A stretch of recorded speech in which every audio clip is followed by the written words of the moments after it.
तर राहिलं भावांनो, इमऱ्या काय मासं बिसं पकडायला लागलाय काय? तर मासं बिसं काय पकडायला नाही लागलं भावांनो. त्याचा अख्खा गरमीनं शर्ट भिजलाय. तर का भिजत चला तुम्हाला सांगतो. पुण्यावरून आल्यानंतर आपल्याला गाडी भरायची होती गोवा बाउंड्रीला. अहो, महाराष्ट्र आणि गोवा बाउंड्रीच्या मध्ये जायचं होतं आपल्याला, काही विषय नाही. आणि आपल्याला जायचं होतं आपल्याला त्याच जुन्या रोडनी.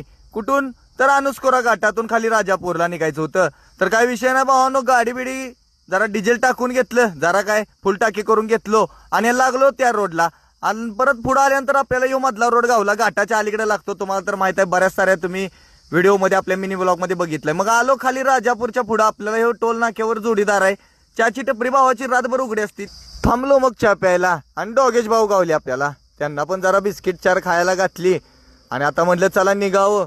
70-80 किलोमीटर आता राहिलेला आहे. मग काय आलो पार्टीच्या दारात, गाडी बिडी घेतली खाली करून. येताना ह्यो चिपळूणचा मच्छीवाला जोडीदार गाठ पडला.